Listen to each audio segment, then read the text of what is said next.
নমস্কাৰ পৱনজ ভিউ চেনেললৈ সকলোকে স্বাগতম জনাইছোঁ ছাত্ৰ ছাত্ৰীসকলে পূৰণ কৰাৰ ক্ষেত্ৰত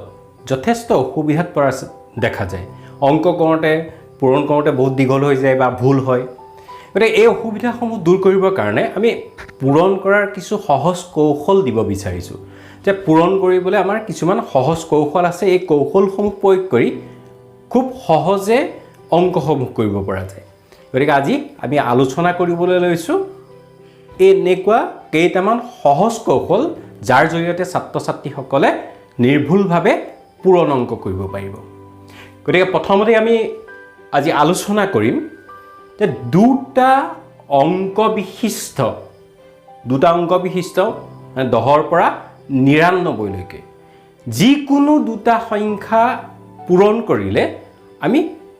কি পদ্ধতি ব্যৱহাৰ কৰিম অতি সহজভাৱে কৰিবৰ কাৰণে আমি ইতিমধ্যে কেনেকৈ পূৰণ কৰিব লাগে জানো আমি কৰিও আহিছোঁ কিন্তু আমাৰ সহজ উপায়ো আছে যিটো উপায়েৰে একে শাৰীতে আমি উত্তৰটো পাব পাৰিম সেই বিষয়ে আলোচনা কৰিম আৰু আমাৰ প্ৰথম আলোচনা হৈছে দুটা অংক বিশিষ্ট সংখ্যাৰ পূৰণ কৰাৰ কৌশল আমি উদাহৰণ এটা লৈ লওঁ তোমালোকে স্ক্ৰীনত চোৱা আমি দুটা সংখ্যা ল'লোঁ 34 into 45 এই দুটা সহজভাৱে কৰিবৰ কাৰণে আমি 34 45 পূৰণ কৰিব লাগে প্ৰথমতে আমি এককৰ স্থানৰ স্থান দুটা পূৰণ কৰিম 4 আৰু 5 মাল্টিপ্লাই কৰিলে হ'ব 20 20ৰ 0 টো একক স্থানৰ অংকটো তাত বহিব আৰু আমাৰ হাতত জমা থাকিব 2 এতিয়া আমি 3য়ে 5ক আৰু 4য়ে 4ক পূৰণ কৰিম মানে প্ৰথমটো দশকৰ স্থানৰ অংকটোৱে দ্বিতীয়টোৰ এককৰ স্থানৰ অংকটো আৰু প্ৰথমটোৰ এককৰ স্থানৰ অংকটোৰে দ্বিতীয়টোৰ দশকৰ স্থানৰ অংকটো পূৰণ কৰিম 3 into 5 plus 4 into 4 এটা কি হ'ব 15 যোগ 16 এতিয়া আমি কিমান পাম 31ৰ লগত 2 প্লাছ কৰিলে কি হ'ব 33 গতিকে 3 বহিব আমাৰ হাতত জমা থাকিব 3 এতিয়া আমি দশকৰ স্থানৰ অংক দুটা পূৰণ কৰিম দশকৰ স্থানৰ অংক দুটা কি আছিল 3 আৰু 4 গতিকে 3 into 4 12 12ৰ লগত আমি 3 প্লাছ কৰিলে হ'ব 12 plus 3 equal to 15 গতিকে আমি উত্তৰটো কিমান পালো 1530 আমাৰ হ'ব উত্তৰটো এনেকুৱা ধৰণে আমি দুটা অংকযুক্ত সংখ্যা পূৰণ কৰিব পাৰোঁ বেলেগ অংক তোমালোকে কৰি চাবা এতিয়া আমি চাওঁ দুটা অংকযুক্ত সংখ্যাই কেৱল দশকৰ স্থান দুটা একে আছে দশকৰ স্থানত সংখ্যা দুইটাৰে আৰু এককৰ স্থানত 5 আছে গতিকে তেনেকুৱা অংকযুক্ত সংখ্যা পূৰণ কৰাৰ এটা সহজ কৌশল আছে এই সহজ কৌশলটো প্ৰয়োগ কৰি আমি পূৰণ কৰিব পাৰোঁ আমি এটা উদাহৰণ লওঁ 35 into 35 या 35 into 35 এটো সহজভাৱে কৰিব পাৰিম কেনেকৈ কৰিম আমি এককৰ স্থানৰ অংক দুটাত 5 আছে ইহত দুটাক মাল্টিপ্লাই কৰিম পূৰণ কৰিম 5 into 5 5 5 গুণ 25 এতিয়া আমি 25 বহুৱাই দিলোঁ 25 টো আমি গোটেইটোৱে বহুৱাই দিম তাৰ পিছত আমি দশকৰ স্থানৰ অংকত ওপৰৰ দশকৰ স্থানৰ অংকটোত 1 বহাই দিম 3 আছিল তাক আমি 4 কৰিম 4 কৰি দ্বিতীয়টোৰে আমি পূৰণ কৰি দিম 3 into 4 equal to 12 গতিকে আমাৰ কি হ'বগে 1225 গতিকে 35 into 35 পূৰণ কৰিলে কি হ'ব 1225 অতি সহজ নিয়ম এটো আমি দীৰ্ঘ পূৰণ কৰি পেলাই আমি কৰি যোৱাতকৈ এই ধৰণে আমি সহজে উত্তৰটো কৰিব পাৰোঁ আৰু এটা কথা আছে দশকৰ স্থানৰ অংকবোৰ একে অংক যদি আছে দশকৰ স্থানত আৰু এককৰ স্থানবোৰত থকা অংকবোৰৰ যোগফলটো যদি 10 হয় তেতিয়া আমি এতিয়া কৰি অহা পদ্ধতিটোকে ইয়াতো প্ৰয়োগ কৰিব পৰা যায় সকলো ক্ষেত্ৰত কিন্তু নহ'ব আমাৰ দশকৰ স্থানৰ অংক দুটা একেই হ'ব লাগিব আৰু এককৰ স্থানৰ অংক দুটাৰ যোগফলটো 10 হ'ব লাগিব তেতিয়াহে এই কথাটো প্ৰযোজ্য হ'ব গতিকে দুটা অংক বিশিষ্ট সংখ্যাতে এই কামটো আমি কৰিব পাৰোঁ আমি যদি এটা উদাহৰণ লৈ লওঁ তোমালোকক স্ক্ৰীনত দেখুৱাইছোঁ স্ক্ৰীনত মন কৰা আমি দুটা সংখ্যা লৈছোঁ 28 into 22 যাৰ দশকৰ স্থান দুটা একে 2 আছে আৰু এককৰ স্থান 8 আৰু 2 আছে গতিকে দুইটাৰ যোগফলটো হৈছে 10 গতিকে এই অংকটোত আমাৰ আগৰ যেটো পদ্ধতি আছিল এই পদ্ধতিটো প্ৰয়োগ কৰিব পাৰোঁ গতিকে আমি কি কৰিম প্ৰথম এককৰ স্থানৰ অংক দুটা পূৰণ কৰিম 8 * 2 2 গুণ কি হ'ব 16 16 এই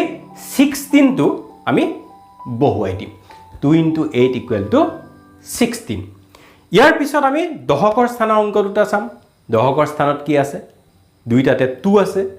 গতিকে 2 থাকিলে কি হ'ব আমি প্ৰথম সংখ্যাটোৰ দশকৰ স্থানত 1 বহাই দিম 2 থাকিলে তাত 2 + 1 3 কৰিম এটা 3 আমাৰ দ্বিতীয়টোৰ দশকৰ স্থানৰ অংকটোৰে পূৰণ কৰিম 2 * 3 = 6 গতিকে 616 এইটো হ'ব আমাৰ উত্তৰটো স্ক্ৰীনত মই কৰি দেখুৱাই গৈছো তোমালোকে মন কৰি যাবা এনেকুৱা ধৰণে আমি কৰিব পাৰোঁ এতিয়া আমাৰ প্ৰথমতে যেটো পদ্ধতি দেখুৱাইছিলো সকলোবোৰ দুটা অংকযুক্ত সংখ্যাৰ ক্ষেত্ৰত হেতু পদ্ধতি প্ৰয়োগ হ'ব কিন্তু আৰু দুটামান পদ্ধতি সহজ পদ্ধতি দেখুৱাই দিছো তাতকেও সহজে এই অংক এনেকুৱা ধৰণৰ অংক কৰিব পৰা যাব এতিয়া আমি তিনিটা অংকযুক্ত সংখ্যা দুটা অংকযুক্ত সংখ্যাৰে যদি পূৰণ কৰোঁ তাৰ কিবা সহজ কৌশল আছে নেকি এটো চাও আমাৰ তিনিটা অংকযুক্ত সংখ্যাক দুটা অংকযুক্ত সংখ্যাৰে পূৰণ কৰিব পাৰোঁ এনেকুৱা পূৰণ কৰিবলৈ হলে আমি দীৰ্ঘ পূৰণ পদ্ধতি প্ৰয়োগ কৰিব পাৰোঁ দীঘল হ'ব আমি দীঘলকে পূৰণ কৰি কৰি গৈ থাকিলে আমাৰ হৈ যাব কিন্তু এই ধৰণৰ অংক কৰাৰো সহজ কৌশল কিন্তু আছে তোমালোকক সেইটো শিকাব বিচাৰিছো গতিকে আমি তিনিটা কৌশল শিকিলো এতিয়া আমাৰ 4 নম্বৰটো কৌশল তোমালোকে স্ক্ৰীনত মন কৰা আমি এটা উদাহৰণ লম উদাহৰণ লৈ পেলাই তোমালোকক বুজাবলৈ চেষ্টা কৰিম তোমালোকে স্ক্ৰীনলৈ চোৱা 342 * 27 এই সংখ্যা দুটা ললো এটা তিনিটা অংকযুক্ত এটা দুটা অংকযুক্ত গতিকে প্ৰথমতে আমি দুইটাৰে এককৰ স্থানৰ অংকটা পূৰণ কৰিম 2 * 7 = 14 14ৰ এককৰ স্থানৰ অংকটো বহিব 4 আৰু হাতে জমা থাকিব 1 এতিয়া আমি প্ৰথম সংখ্যাটোৰ দশকৰ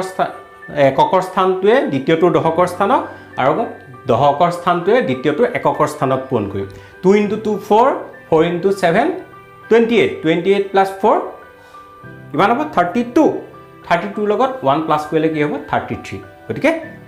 ইয়াৰ এককৰ স্থানৰ অংকটো 3 বহিব আৰু আমাৰ হাতে জমা থাকিব 3 এতিয়া কৰিম আমাৰ দশকৰ স্থানৰ প্ৰথমটোৰ দশকৰ স্থানৰ অংকটোৱে দ্বিতীয়টোৰ দশকৰ স্থানক আৰু প্ৰথমটোৰ শতকৰ স্থানটোৱে দ্বিতীয়টোৰ এককৰ স্থানক পূৰণ কৰি যোগ কৰিম 4 * 2 8 3 * 7 21 21 + 8 29 হ'ল আমাৰ হাতে জমা আছিল 3 গতিকে 28 + 3 29 আছিল 29 + 3 32 32 2 বহিব আৰু হাতে জমা থাকিব 3 এতিয়া আমি দুইটাৰে শেষৰ অংকগিটা মানে এটাৰ শতকৰ এটা দশকৰ পূৰণ কৰিম সংখ্যাগিটা অংকগিটা কি আছিল 3 * 2 3 * 2 3 × 6 6 লগত আমাৰ হাতে জমা আছিল 3 আছিল গতিকে 6 + 3 = 9 গতিকে আমাৰ আনসাৰটো কি হ'লগে 9234 এনেকুৱা ধৰণে কৰিব পাৰি প্ৰথমতে আমি এককৰ স্থানগিটা কৰিলো তাৰ পিছত আমাৰ এটাৰ দশকৰ স্থান ইটো এককৰ স্থানৰ লগত পূৰণ কৰিলো কেনেকৈ কৰিছো মই স্ক্ৰীনত দেখুৱাই দিছো তোমালোকে শিকিলোৱা আৰু এনেকৈ অংক কৰিবলৈ চেষ্টা কৰা ইয়াৰ পিছত আমাৰ তিনিটা অংকযুক্ত সংখ্যা দুটা কেনেকৈ আমি পূৰণ কৰিম এই পদ্ধতিটো শিকিম এই পদ্ধতিটো শিকিবলৈ আমি এটা উদাহৰণ লৈ লওঁ উদাহৰণ লৈ পেলাই মই তোমালোকক দেখুৱাই যাওঁ তোমালোকে শিকি লোৱা তাৰ পিছত বেলেগ অংকৰ ক্ষেত্ৰতো এটো প্ৰয়োগ কৰিব পাৰিবা এতিয়া তোমালোকে স্ক্ৰীনত চোৱা আমি এটা উদাহৰণ লৈ তোমালোকে মন কৰা 423 * 325 এই দুইটা তিনিটা অংকযুক্ত সংখ্যা ইয়াক পূৰণ কৰিবলৈ হলে প্ৰথমতে একক স্থানৰ অংক দুটা পূৰণ কৰিব লাগিব 3 * 5 = 15 15ৰ 5 আমাৰ একক স্থানৰ অংকটো বহিব আৰু হাতে জমা থাকিব 1 ইয়াৰ পাছত আমাৰ কি হ'ব ইয়াৰ পাছৰ কথাটো হ'ল প্ৰথমটোৰ একক স্থানৰ অংকটোৱে দ্বিতীয়টোৰ দশক স্থানটো আৰু প্ৰথমটোৰ দশকৰ স্থানটোৱে দ্বিতীয়টোৰ এককৰ স্থানৰ অংকটো পূৰণ কৰি যোগ কৰিব লাগিব কি হ'ব 3 * 2 6 2 * 5 10 10 plus 6 16 হ'ল আমাৰ হাতে জমা আছিলে 1 16 plus 1 17 17 ৰ 7 টো বহিলে আৰু আমাৰ হাতে জমা থাকিলে 1 ইয়াৰ পিছত আমি কি কৰিম ইয়াৰ পিছত কৰিম আমাৰ প্ৰথমটোৰ এককৰ স্থানটোৱে দ্বিতীয়টোৰ শতকৰ স্থানক পূৰণ কৰিম 3 into 3 9 তাৰপিছত প্ৰথমটোৰ দহকৰ স্থানটোৱে দ্বিতীয়টোৰ দহকৰ স্থানক 2 into 2 4 আৰু প্ৰথমটোৰ শতকৰ স্থানে দ্বিতীয়টোৰ এককৰ স্থানক পূৰণ কৰিম 4 into 5 20 গোটেইকেইটা যোগ কৰিলে কিমান হ'ব 33 আকৌ হাতে জমা আছিলে 1 33 লগত 1 প্লাস কৰিলে হ'ব 34 34 4 টো আমাৰ ইয়াত বহিব আৰু হাতে জমা থাকিব 3 এতিয়া ইয়াৰ পাছৰ পৰ্যায়টো হ'ব কি হ'ব আমাৰ প্ৰথমটোৰ দহকৰ স্থানটোৱে দ্বিতীয়টোৰ শতকৰ স্থানক পূৰণ কৰিম প্ৰথমটোৰ শতকৰ স্থানটোৱে দ্বিতীয়টোৰ দহকৰ স্থানক পূৰণ কৰি যোগ কৰিম কি হ'ব 2 into 3 6 4 into 2 8 6 plus 8 6 plus 8 হলে কিমান হ'ব 14 আৰু হাতে জমা আছিলে 3 14 plus 3 17 17 ৰ 7 হল বহিলে আৰু আমাৰ হাতে জমা থাকিলে 1 ইয়াৰ পাছত আমি দুইটাৰে শতকৰ স্থান দুটা পূৰণ কৰিম কি আছিল শতকৰ স্থান দুটাত এটা আছিল 3 এটা আছিল 4 3 into 4 12 হাতে জমা আছিল 1 গতিকে 12 plus 1 কিমান হলগে 13 গতিকে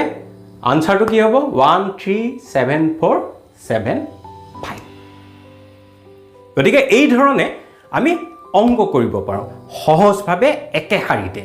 তোমালোকক মই কৌশলগিটা শিকাই দিছো পাঁচটা কৌশল শিকাইছো তোমালোকে মনত ৰাখি অংকবোৰ কৰিবলৈ চেষ্টা কৰিবা এনেকুৱা বহুত কৌশল আছে মাজে মাজে মই তোমালোকক শিকাই যাম আজি ইমানলৈকেহে শিকালো আৰু তোমালোকে কৰি পেলাই মোক লৈ পঠিয়াবা বা মোক সুধিব পাৰিবা আৰু তোমালোকে খুব সহজভাৱে পূৰ্ণ অংকবোৰ কৰিব পাৰিবা গতিকে আজি আমি এই নিয়মকেইটা কৌশলকেইটা তোমালোকক শিকালো তোমালোকে সহজভাৱে পূৰ্ণ অংক কৰিব পাৰিবা বুলি আশা কৰিছো যদি তোমালোকে চেষ্টা কৰিবা বেলেগ অংক কৰি চাবা আৰু